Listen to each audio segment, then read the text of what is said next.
Boa noite a todos. Satisfação renovada de vê-los conosco novamente, não é?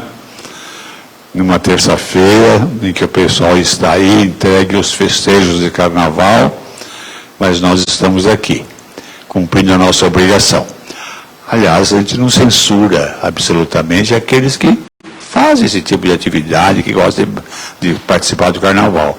É um direito, desde que a pessoa saiba ser correto em qualquer circunstância da vida, é perfeitamente permissível, normal. Correto? Bom, a gente hoje vai ter a grande satisfação de ter conosco a Estela. A Estela é uma conhecida nossa de bons anos. Não vou dizer quantos, porque vocês vão ficar fazendo conta. Melhor não. Não é?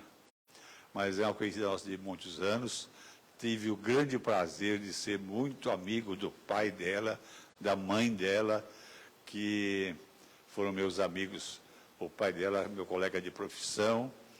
Nós montamos juntos um consultório lá no Obreiros do Bem para atendimento às pessoas necessitadas. E então eu e ele trabalhávamos juntos lá, num consultório que era de atendimento, né? Foram momentos muito interessantes, foi uma vivência muito boa. Ficou no passado? Ficou. Mas o passado torna-se sempre presente nas nossas lembranças, quando essas lembranças são agradáveis, são boas, não é? A gente então diz, que bom que aconteceu, que bom que foi assim. Isso é verdadeiro em todas as situações da nossa vida, da nossa família, de tudo aquilo que aconteceu conosco durante a vida toda. A gente pensa e fala assim, puxa vida, que coisa gostosa que foi ter acontecido isso dessa maneira. Porque isso nos torna felizes. Especialmente eu, devo dizer a vocês, que eu sou extremamente grato a Deus por toda a vida que Ele me proporcionou. Sou extremamente grato por isso tudo. E sou extremamente feliz atualmente. Às vezes as pessoas falam assim, você mora sozinho? Eu falo, não, eu moro com Deus, né? Sou eu e Deus. E eu procuro não incomodá-lo muito com tantos pedidos, né? Mas ele sempre é muito bondoso e sempre está junto com a gente. Então, é muito agradável a gente poder viver assim. Bem, para nós prepararmos nosso ambiente, para ouvirmos a Estela, então, dizer sobre esse tema bastante interessante. Ou seja, Jesus é alegria e coragem. Eu espero que ela seja bastante feliz na sua exposição, como sempre tem acontecido. Maurício, você podia fazer a oração nossa, por favor?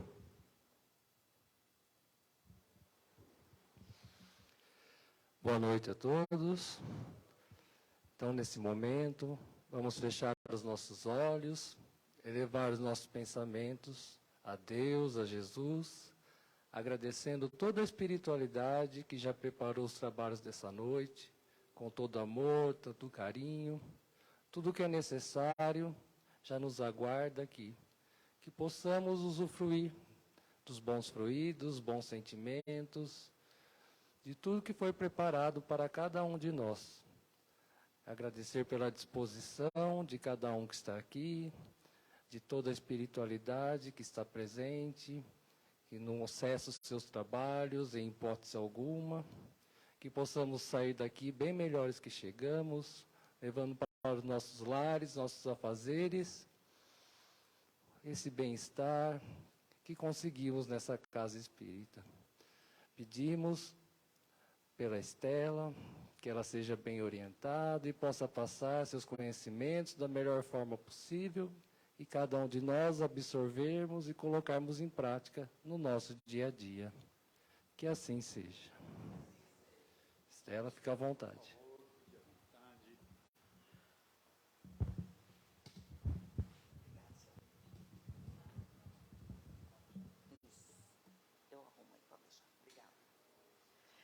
Boa noite a todos. O Zé Almeida quase entregou a nossa cidade, né? Eu sou do tempo que o nosso lar era de chão de terra, só para vocês terem uma ideia. E o Obreiros do Bem era na Padre Teixeira com a 9 de julho. Isso foi agora, né? Outro dia, né, seu Almeida? Só que o seu Almeida ainda está ficando em pé, e eu já estou precisando ficar sentada. Então, vocês me perdoem, mas hoje eu preciso sentar, eu não consigo ficar muito tempo em pé. O tema é bastante interessante, porque ao contrário do que a gente normalmente pensa, quando nós vamos falar de Jesus, a gente fica circunspecta. A gente abaixa o tom de voz, fala bem baixinho, porque a gente não quer fazer barulho, né? Mas Jesus é alegria. E ele fala sobre isso em momentos diferentes, de formas diferentes. Eu trouxe alguns para vocês. E é essa alegria que vai nos levar a concluir pela coragem. Em Coríntios, está assim: cada um contribua segundo a que propôs no seu coração. A alegria que propôs no seu coração. Não com tristeza ou por necessidade, porque Deus ama ao que dá com alegria. Então, a gente oferece para as outras pessoas com alegria. João, tendo-vos dito essas coisas, para que a minha alegria permaneça em vós e a vossa alegria seja completa. Então, aqui são só duas citações que falam a respeito da alegria que nós devemos sentir quando pensamos em Jesus, quando pensamos em Deus, né? E aí, passou-se a falar muito no meio espírita, no movimento espírita, dizendo que a felicidade não é desse mundo, né? É uma frase recorrente que a gente ouve, né, Seu Almeida? Desde criança eu ouço isso. Mas, na verdade, lá no Livro dos Espíritos, eles não falam isso. Eles dizem que o que nós temos condição de alcançar agora no nosso planeta é a felicidade de acordo com a nossa evolução espiritual. Então, a felicidade possível num planeta de provas e expiações. E não é que nós não possamos ser felizes, nós podemos ser felizes. Nós devemos ser felizes, né? A busca pela evolução espiritual é a busca da felicidade. Não é exatamente essa felicidade do gargalhar, né? Do ficar... enfim, dessa gargalhada extrema. É uma felicidade que vem acompanhada pela paz. Elas andam juntas. Então, são coisas que a gente, às vezes, não percebe, né? Mas que a gente traz das outras religiões, que tem uma tradição, que tem base na tradição judaica, de muito tempo, que não é essa de hoje, inclusive, em que a felicidade era uma coisa proibida. A alegria era uma coisa proibida. E nunca foi isso que Jesus propôs. Porque se ele propôs amor, o amor é alegria. O amor é felicidade. O amor é paz, né? A paz traz esse sentimento de alegria. E não de tristeza, né? De ficar acabrunhado, de senho carregado, sabe? Se vestir todinha de preto, isso é só uma coincidência, por favor. E é sobre isso que fala um texto da Joana de Ângeles, né, do Espírito Joana de Ângeles, que é uma das mentoras do Divaldo Pereira Franco, no livro Jesus e Atualidade. E o título do texto é exatamente esse, Jesus e Alegria. Eu não vou ler o texto todo, nem nós vamos conversar sobre o texto todo, porque nós não temos tempo para isso. Precisava ter aqui 1h30, umas 2 horas. Mas eu fui proibida de falar tudo isso. Então, vamos ser mais curtinhos, tá? E ela começa assim: essa tristeza que te domina, amargurando as tuas horas, é grave enfermidade que deves combater a partir de agora. Nenhuma complacência para com ela, nem justificativa enganosa para aceitá-la. É óbvio que a gente tem momentos que a gente fica triste. É difícil a gente não ter esse sentimento, não é? Nós passamos por todos os sentimentos que são comuns ao ser humano, ao espírito encarnado no planeta Terra. Fazem parte do nosso processo de evolução. Mas alimentar o sentimento de tristeza, é disso que Joana está falando. E a gente alimenta justificando. Por exemplo, desencarna uma pessoa da família, um ente querido, eu lembrei porque eu vi você aqui, que você faz parte, né, do grupo Acolhendo o Luto, e aí a gente se vê obrigado a sofrer. Por mais que a gente sente saudade, sente tristeza, de repente é uma situação que aquela pessoa está melhor sem o corpo físico, mas a sociedade, as pessoas ficam esperando que a gente sofra. E a gente se cobra isso, como se tivesse alguma racionalidade numa situação como essa, não é? Cada um sente a dor do jeito que lhe aprovém, não é? Precisamos sentir, ter os sentimentos, né, que temos, mas do nosso jeito, e somos indivíduos, né? Um não vai ser igual ao outro, um não vai reagir igual ao outro. E é disso que que a Joana está falando. Não vamos arrumar justificativa para sofrer, para continuar sofrendo. Tem um período para isso? Tem. Vamos lidar com essa situação? Vamos. Também a gente não precisa se proibir de sofrer, né? É um bom senso, um pouco de cada coisa. E ela continua. Os argumentos de infelicidade quanto de insatisfação não passam de sofismas e mecanismos de evasão da realidade.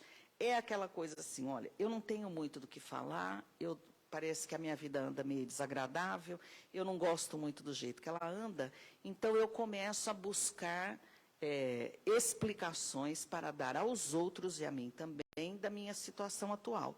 Eu sofro muito, eu sinto muita dor, as pessoas me perseguem, eu tenho espírito obsessor, e aí vai, né? E nós vamos justificando uma situação que não é agradável para nós. A gente fala para os outros, mas nós estamos dando uma justificativa para nós mesmos. Então, o que é preciso fazer? A primeira coisa, por que eu estou tão incomodada? O que é que está me incomodando tanto, que está me deixando tão triste? Esse incômodo está do tamanho certo? Será que, se eu olhar bem para ele, tem justificativa de verdade, razoável, racional, para eu estar tão incomodada com essa situação? E depois, eu tenho como resolver isso? Porque se eu não tenho como resolver isso, eu preciso ressignificar esse meu sentimento.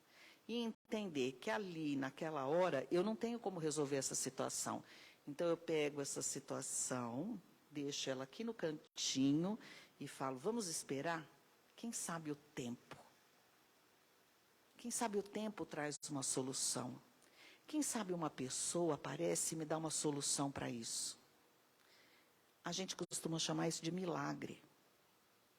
Porque quando a gente pacifica o coração e deixa o sentimento triste de lado, os bons espíritos podem se aproximar e nos intuir de qual é a melhor solução para aquela situação. Mas quando a gente alimenta esses sentimentos negativos, a tristeza, o desânimo, a mágoa, eles não conseguem chegar perto da gente. E mesmo que eles cheguem, eles falam, e a gente não escuta. Porque nós estamos muito preocupados em alimentar esses sentimentos que não são bons, que são ruins, não é? Então, é preciso a gente estar sempre prestando atenção, não só nos nossos, mas nos sentimentos das pessoas à nossa volta. Porque a gente também pode ajudá-los a encontrar essa alegria que Jesus disse para nós que nós poderemos ter e deveremos buscar. A pessoa não está bem, você vai lá, bate um papo, conversa, fala mais ou menos essas coisas, né? Vamos ter calma, vamos ter uma paciência, vamos dar uma volta, vamos até na praça. A pessoa muda de humor e sai daquele estado de tristeza e aí ela começa de novo a buscar a alegria que todos nós buscamos. Eu vou pular uns pedaços, hein? Depois vocês procuram o texto inteiro, tá bom?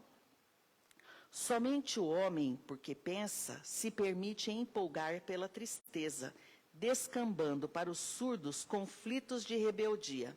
Então, olha só que coisa. Então, além de tudo, a gente fica surdo para aquilo que as outras pessoas estão nos dizendo e ainda acha ruim. A gente fica revoltado, bravo. Eu estou triste, quero continuar triste, não me amola, né? E as outras pessoas tentando nos ajudar. É mais ou menos esse comportamento que a gente tem quando os bons espíritos se aproximam e a gente repele a ajuda deles, porque nós estamos ali alimentando sentimentos que não são legais. Essa tristeza pode resultar de 2 fatores, entre outros, né? Reminiscências do teu passado espiritual e perturbação com repercussão obsessiva. Reminiscências do passado, né? Não preciso dar grandes explicações. Esse passado pode ser de agora, dessa encarnação, mas ele pode ser passado de outras encarnações também. É mais difícil da gente identificar os de outras encarnações. Dessa é mais simples. Mas no caso aqui, perturbação com repercussão obsessiva, o que significa? Significa que nós baixamos a nossa vibração espiritual e aí abrimos as portas, as janelas, abrimos o nosso coração para aqueles espíritos que não estão interessados no nosso bem conseguirem se aproximar e falar o contrário do que os bons espíritos querem falar para a gente. Aí a gente fica bravo, porque fala que o obsessor, porque eu tenho um obsessor. A gente tem mesmo, porque a gente é que possibilita que eles se aproximam. Por isso que a gente usa o verbo ter, né, para falar do obsessor.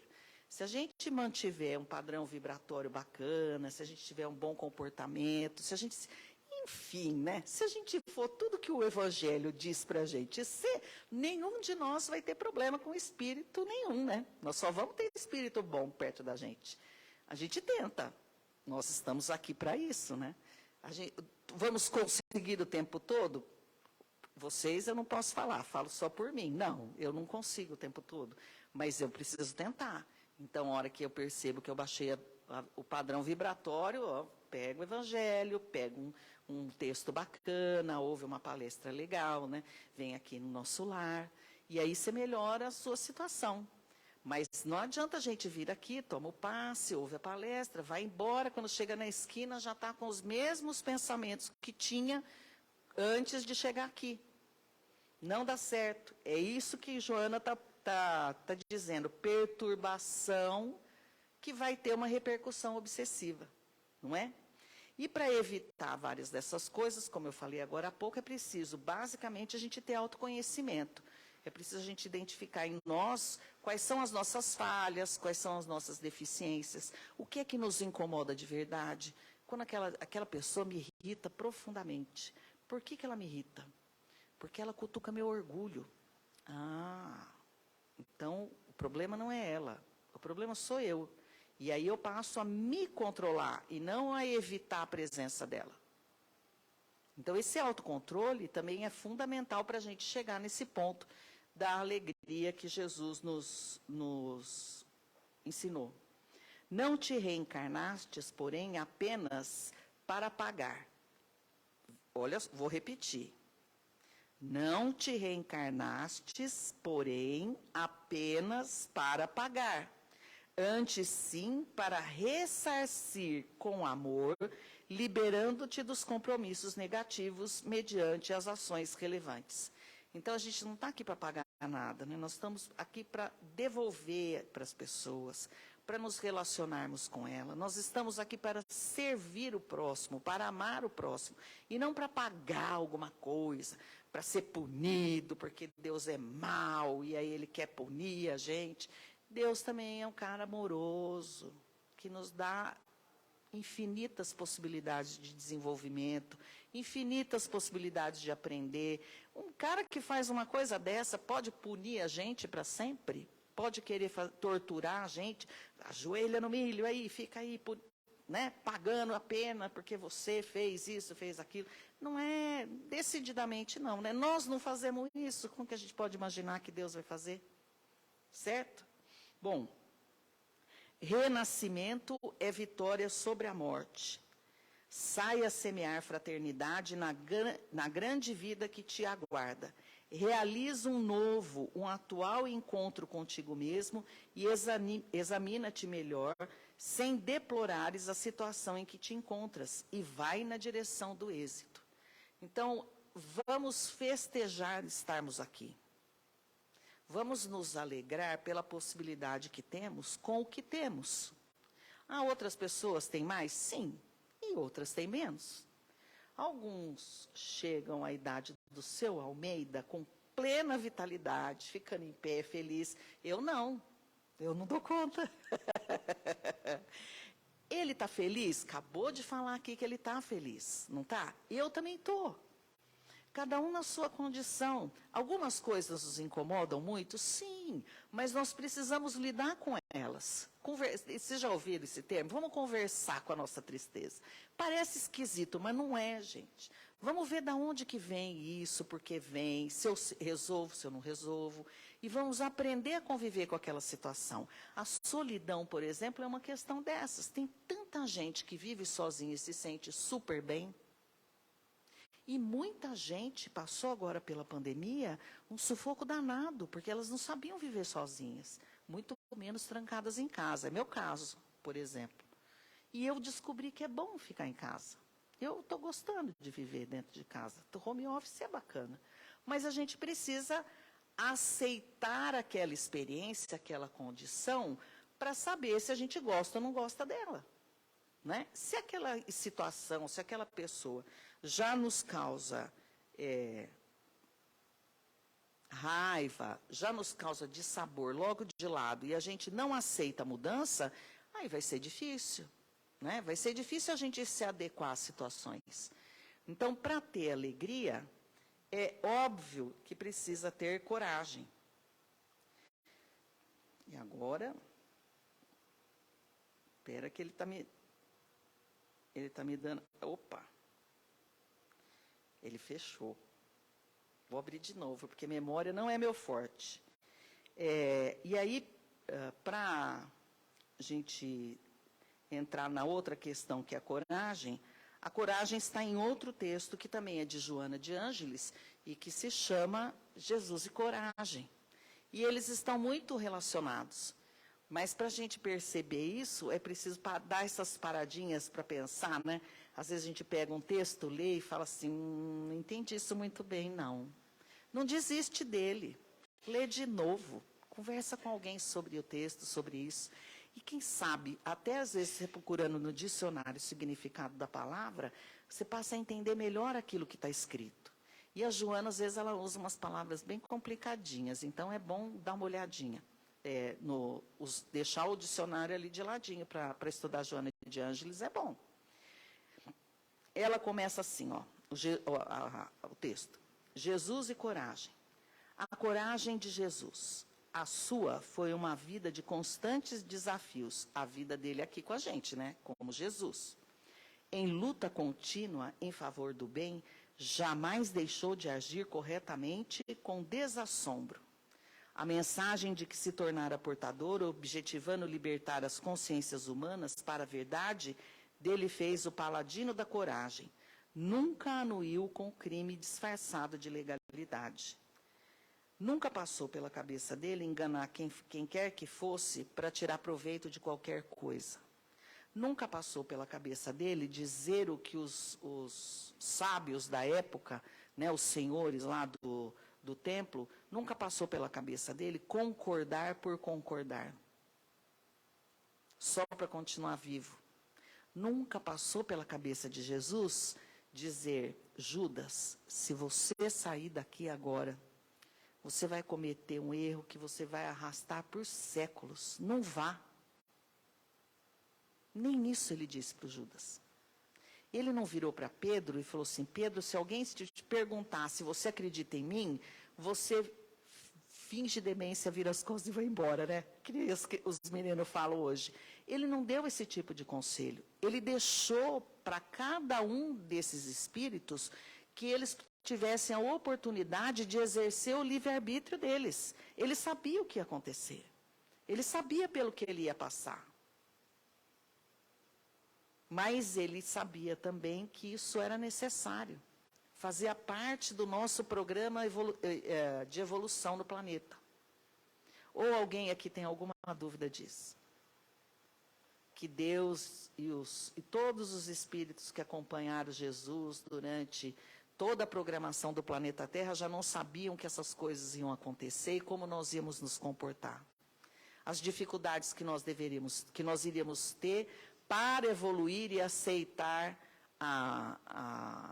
os ensinos de Jesus.